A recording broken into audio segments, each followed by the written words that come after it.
Hello everybody, welcome to part 3 of the strategies for sub-Saharan Africa. We have had 2 videos already. One of them only managed to cover aid because there's quite a lot to say about aid, so that's the first bullet point on the screen in front of you. The second video worked its way through microfinance, the World Bank and the IMF, which between them have these things called structural adjustment plans or structural adjustment policies. I never quite remember the P, which we established were not very good, and finished by talking about debt cancellation. This third video is going to work through the final bullet point. With the exception of MDGs/SDGs, which I'm going to talk to you about now, all of the others are revision because we've talked about them in other videos for this module. So hopefully, if you've kind of been keeping up to date with the videos and what have you, there should be an element of familiarity about the others. Right, MDGs. So the year 2000, aka the Millennium, was quite a milestone in the Earth's history. People took it as a bit of a clean slate. Let's, change things. Let's really work to a better future. And the United Nations, which I'll just do a quick little bit of year 1 revision with you. The United Nations is a supranational institution, which means it's a group of countries. And the United Nations sort of tries to not govern the planet, but kind of referee the planet. They get involved if countries fall out with each other, and they try to keep the peace as best they can. One of the things that they decided to do was tackle low levels of development on the planet. And they came up with these. So these are the Millennium Development Goals. There were 8 of them. If you want to find out a little bit more, you can watch the YouTube clip. This PowerPoint is called Strategies for Africa, I think, and it's in the folder.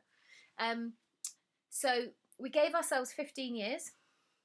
Do I think that they truly believed that they were going to fix all these problems in 15 years? No, I absolutely don't. But if they'd have given themselves until, 2100, we wouldn't have done anything about it until sort of 2090. Humans need deadlines. We need short-term focus. So we gave ourselves 15 years, and I would say that they were sort of typical geography answer, really, partly successful. They definitely improved things, but they didn't make everything, perfect, and they weren't achieved 100%. But that's pretty good for 15 years. Clearly, we are now in 2020. So what do we have now? Well, we have these things. These are the replacement of the MDGs. These are the SDGs, Sustainable Development Goals. You will notice fairly quickly that there are more of them, and they're a little bit more clearly worded.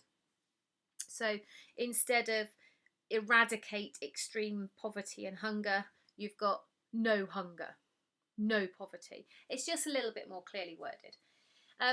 These are going to keep going until 2030, which is brilliant.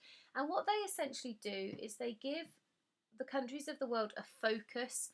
So if the British government decides that they want to help a country in Africa, it kind of gives you a focus. Right, let's help them work towards a sustainable development goal number 6.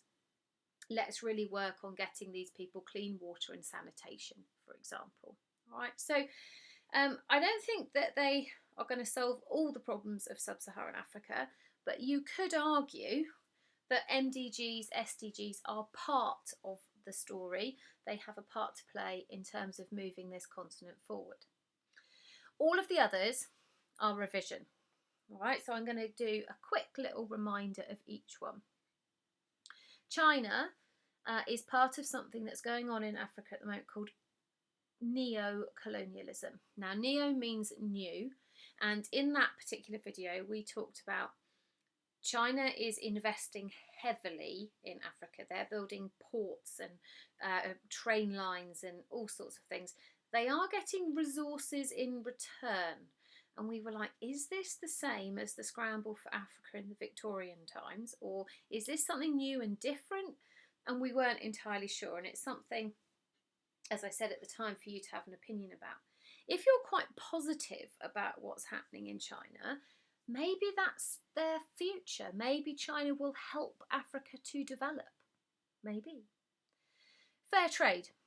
Fair trade means a fair price for producers. It means banned child labour. It means more gender equality. It's a really good thing for primary producers. And we have lots of people involved in the primary sector in Africa. I don't personally think you can argue fair trade as being the salvation for sub-Saharan Africa, but I think you could argue it as part of the story. So I don't think it would be your number one, but you could have it as part of your list. Tourism is a huge money-making machine. Not so much right now for obvious reasons, but in a usual year, huge money-making machine. It's not the most reliable way to make money because tourism is fashionable, and where people go this year might not be where they go next year, and so on and so forth. But it is a good way to make money. Maybe the way forward for Africa is tourism. In the trade video, we talked about how most world trade is quite unfair on less developed countries. We have tariffs and protectionism and quotas and all these really annoying things that makes it really hard for less developed countries to make very much money. And it has been argued by several people, including economists, that the best thing they could do would be to create an African trade bloc whereby countries trade with each other. They don't trade so much with the Western world. They wouldn't put tariffs on each other. They would sort of have each other's backs. Maybe. Maybe you think that sub-Saharan Africa is going to follow in the footsteps of China and basically turn the corner because of multinational company investment, which is exactly what happened in China, and it's happened in many countries. South Korea is the country it is today because of MNC investment, and there are many other examples I could give you. It's kind of tried and tested. It's a bit of a rocky road because you get some problems along the way, but it is tried and tested. Maybe that's the possibility. Maybe what Africa needs is democracy.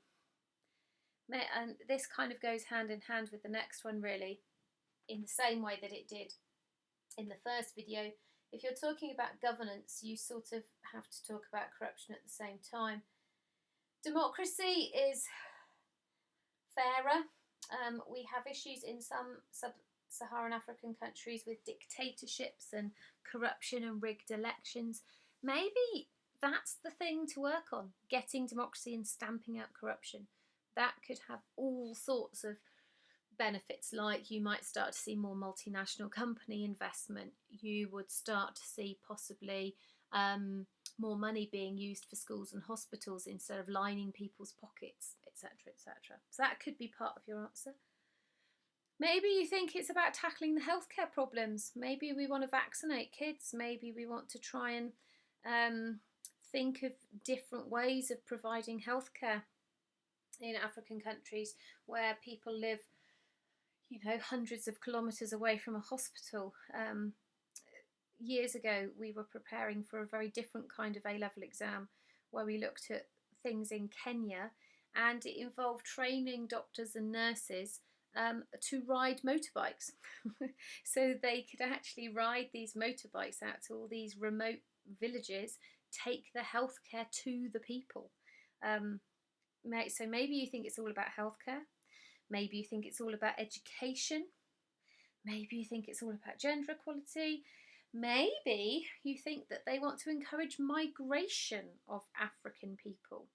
You may just about remember the word remittance from year one.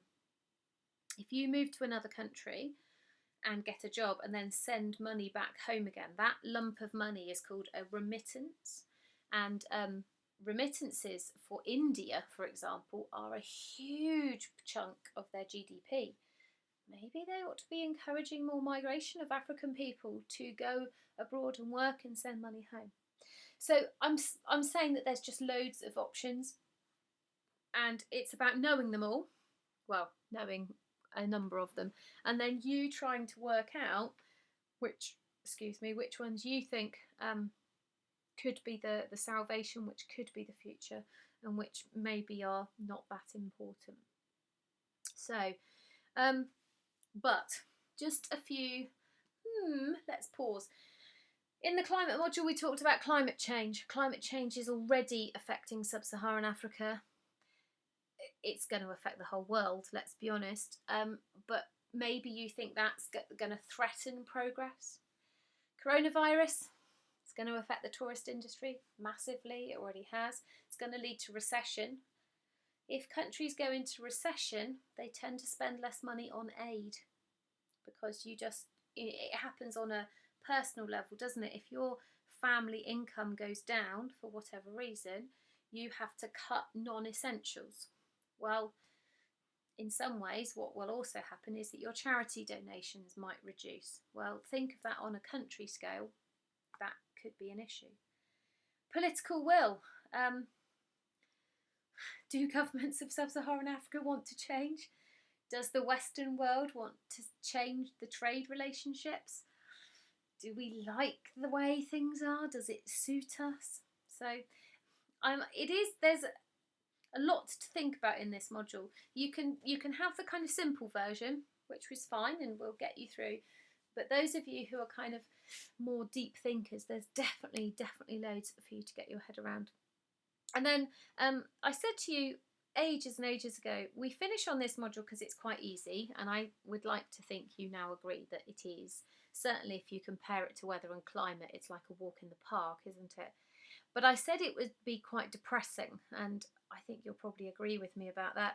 And so in true style, I have got one more video for you, which is kind of summing up and talking about essays, but I'm going to finish this video, which is the last video on content, with a depressing thought. So just to keep it true to form, really. Can we let sub-Saharan Africa develop? Because what traditionally has happened is we have moved our factories to a cheap location, so China at the moment.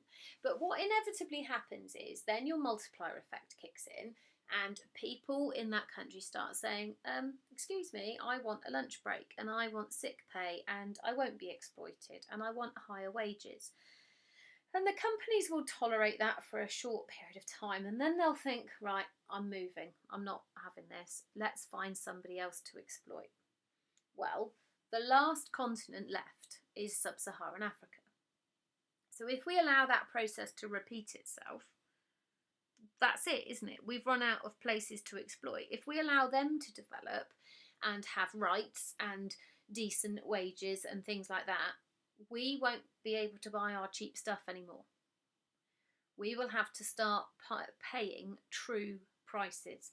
And I know I've said this to you about 10 million times. If you haven't yet watched The Story of Stuff, please watch The Story of Stuff, because it will explain this to you. So there is a question mark about actually whether it's in the Western world's best interests to not allow sub-Saharan Africa to develop. I said it would finish on a depressing note, didn't I? So that is the end of content. There's going to be one more video, ladies and gents, where we talk about summing up and essay titles and stuff, but content finished. Well done.